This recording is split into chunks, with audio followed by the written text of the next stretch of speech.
Magandang araw mga Kai Soto fans. Hindi may kakaila ang biglang pagbilis ng karera ni Kai ngayong bahagi na siya ng Koshigaya Alphas sa Japan D-League. Marami ang nagsasabi na ito ang tinatawag na takbong NBA, ngunit tulad ng alam natin, ang pag-abot sa NBA ay hindi isang sprint kundi isang marathon. Ito ay nangangailangan ng matinding tiyaga, disiplina at sakripisyo. Para kay Kai, nagiging malinaw na ang landas patungo sa pinakamalaking basketball league sa mundo.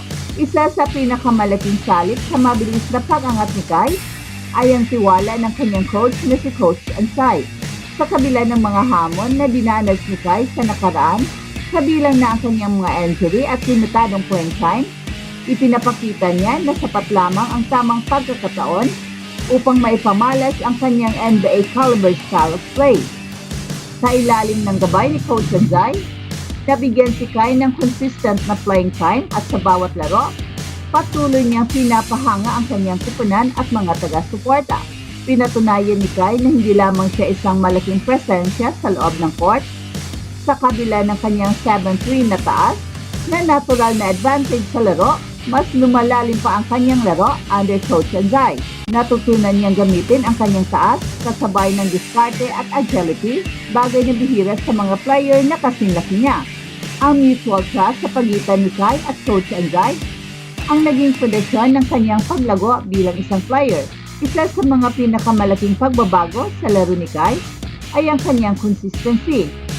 Sa Koshigaya Alphas, naging regular ang kanyang scoring output at higit pa rito, halos dumoble ang kanyang average sa rebounds kada laro.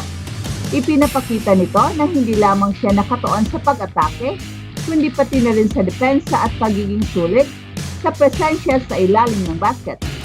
Sa pamamagitan ng kanyang consistent performance, patuloy niyang pinapatunayan na isa siyang asset na hindi matatawaran. Ang kanyang improvement sa rebounding ay resulta ng mas mahusay na positioning, tamang pagbasa ng laro at determinasyon. Ito ay mahalagang aspeto ng laro na madalas kinakailangan ng mga NBA teams, lalo na para sa mga big men na tulad niya. Ang kanyang ability na mag-dominate sa board ay nagdadala ng malaking tulong sa Alphas, habang ang kanyang offensive contributions ay nagiging inspirasyon sa kanyang mga teammates. Dahil sa kanyang consistent na performance, si Kai ngayon ang kinikilalang legit main man ng Koshigaya Alphas. Isa na siyang sentron sa opensa ng kanyang kupunan at hindi na rin may kakaila ang kanyang presensya sa depensa. Kinatatakutan na siya sa buong liga at ang bawat kalaban ng Koshigaya Alphas ay naghahanda ng espesyal na game plan upang pigilan si Kai. Ang ganitong estado ay hindi basta-bastang nararating ng isang player. Kinakailangan ito ng oras, effort, at tamang mindset. Para kay Kai, malinaw na ang kanyang dedikasyon at pagtuon sa kanyang laro ang nagdala sa kanya sa puntong ito. Isa rin itong patunay na kapag nabibigyan ang isang manlalaro ng tamang suporta at pagkakataon, may pakita niya ang kanyang buong potensyal. While hindi madali ang landas patungo sa NBA, pero kung may isang manlalaro na may sapat na determinasyon at talento upang makarating doon, si Kai Soto na yon. Ang kanyang stint sa Japan D-League ay isang mahalagang hakbang sa kanyang paglalakbay. Sa bawat laro, mas nagiging handa si Kai sa mas mataas na antas ng competition at unti-unti niyang pinapanday ang kanyang sarili upang maging handa siya sa NBA. At mahalagang maunawaan na ang pag-abot sa NBA ay hindi lamang tungkol sa pagiging magaling sa court. Kasama na rito ang pag-develop ng tamang work ethic, resilience at adaptability sa iba't ibang sistema ng laro. Sa ngayon, ipinapakita ni Kai na kaya niyang mag-adjust sa iba't ibang sitwasyon, isang bagay na mahalaga, lalo na sa competition tulad ng NBA, kung saan ang bilis at physicality ng laro ay mas mataas. Habang patuloy na umaangat si Kai, nagiging inspirasyon siya sa maraming Pinoy, lalo na sa mga kabataang nangangarap din na makapaglaro sa pinakamataas na antas ng basketball. Ang kanyang kwento ay nagpapakita na kahit gaano kalayo ang pangarap, posible itong maabot basta't may tamang tiyaga at determinasyon. Bukod pa dito, ang suporta ng mga Pinoy sa kanya ay patuloy na nagbibigay inspirasyon kay Kai upang pagbutihin pa ang kanyang laro. Sa bawat laro ni Kai sa Japan, ramdam niya ang pagmamahal at suporta ng kanyang mga kababayan na siyang nagbibigay sa kanya ng dagdag na lakas upang ipagpatuloy ang kanyang laban. Ang pagbabalik ni Kai sa national team ay isang opportunity upang maipakita niya ang kanyang natutunan sa international stage. Bukod pa dito, ito rin ay pagkakataon upang maipamalas niya na kaya niya makipagsabayan sa iba't ibang klaseng competition, isang mahalagang aspeto para sa kanyang NBA aspirations. Ang pag-angat ng karera ni Kai ay isang patunay na walang imposible basta't may tamang tiyaga, dedikasyon at suporta.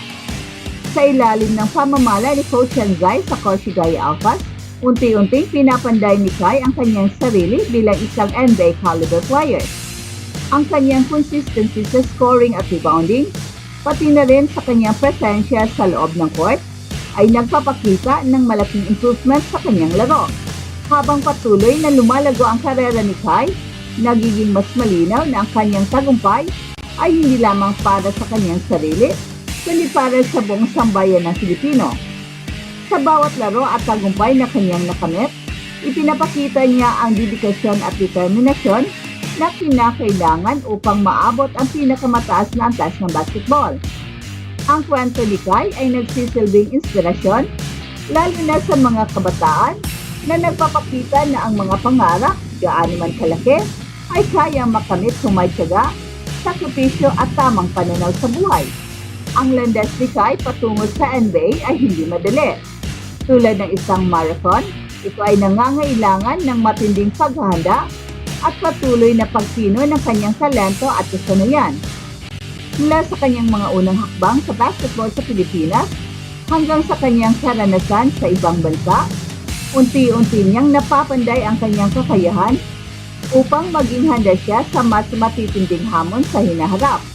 Sa kabila ng mga pagsubok, nananatili siyang nakatuon sa kanyang layunin na siyang makapagbigay pag-asa hindi lamang sa kanyang pamilya, kundi pati na rin sa mga Pilipinong nangangarap na makita siyang magtagumpay sa NBA. Hey, hey, hey! Attention mga kapatrol! Get ready for an epic giveaway!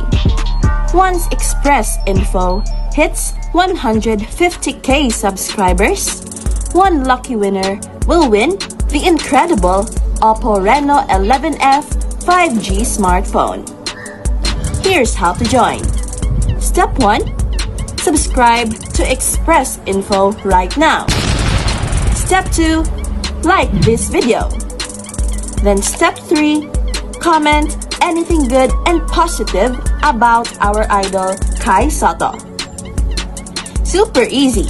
Just subscribe, like, and comment.